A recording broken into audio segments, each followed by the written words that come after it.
আমরা অঙ্কের ক্ষেত্রে একক মানে টাকা পয়সার ক্ষেত্রেও একক দশক ও ভর অনুযায়ী করতে পারি। এটা আপনাদের এরপরে করবো ওই কিলোমিটার একক মানে এককের ক্ষেত্রেও আমরা ভরের উপরে নির্ভর করে অনেক কিছু খুব ইজিলি কোনো রকমের ভাগ এবং গুণ না করেই অঙ্কটা করতে পারি। সেটা একটা সিস্টেম আমরা দেখাবো। এখানে টাকা পয়সার অঙ্ক নিয়ে এখন যেহেতু কথা হচ্ছে সেহেতু টাকা পয়সা নিয়ে বলি। টাকা আর পয়সা, এখন আমরা পয়সা কিন্তু দুই ঘর পর্যন্ত বলি। পয়সার ঘর আমরা কটা জানি? দুটো, একক আর দশক। শতক হলে সে কি হবে? শতক হলে চলে যাবে টাকায়।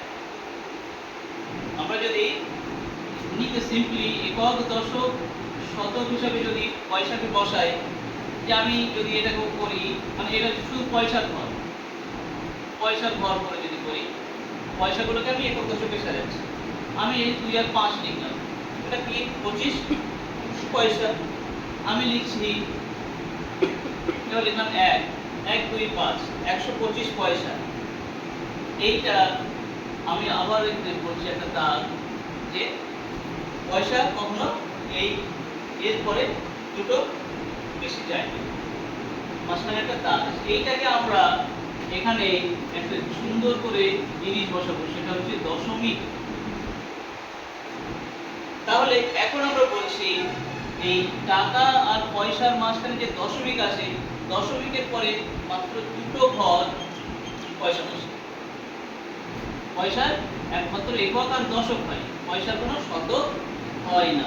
তাই বলছিলাম এই দশমিকের পরে পয়সা আর দু ঘর খায়। পয়সার কিন্তু শতক হয় না, পয়সা কিন্তু হাজার হয় না। যখনই সে শতক হবে, হাজার হবে, লক্ষ হবে, সে কিসে কনভার্ট হয়ে যাবে? অটোমেটিক্যালি টাকায় কনভার্ট হবে। তাহলে পয়সার একক দশক করব, আমরা টাকারও একক দশক করব, যে সকল দশক শতক লিখতে পারি আরো বড় বড়। কিন্তু দশমিকের পরে টাকা পয়সার অঙ্কে আমরা একক আর দশক লিখি, মানে এটা আবার হিসাবটা আসে এক দশাংশ আর শতাংশ। ঠিক আছে, এটা কি হয়? দশাংশ আর শতাংশ। কিন্তু এখানে সহস্রাংশ এসেই লিখলো আর আসছে শুধুমাত্র। এখন আমি যদি বলি 1 টাকা 25 পয়সা, 1 টাকা 25 পয়সা যদি আমি বলি, তাহলে আমি কিভাবে লিখব? টাকা একটা এককের ঘরে, এককের ঘরে টাকা 1 টাকা 25 পয়সা। তো 2 আর 5 5 একক, 2 দশক 25। এবারে এটাকে আমরা এইখানে মাঝখানে দশমিক বসিয়ে কি লিখতে পারি? এটা হচ্ছে টাকা।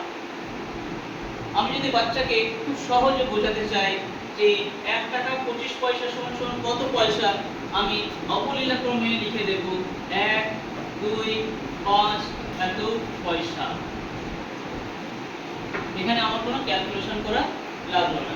এর থেকে বড় যদি অঙ্ক থাকে সেটা আমি যা বসিয়ে দেব এবং শুধু দশমিকটা তুলে দিলেই সেটাকে লিখে দিতে পারবো কি? পয়সা। আর এইখানে যদি দশমিকটা বসাই তখন কি লিখবো? টাকা। হতেই পারে যে এই যেমন এটা আমরা লিখেছিলাম, হতেই পারে 1 5 7 2 3 4 দশমিক 37 এত টাকা।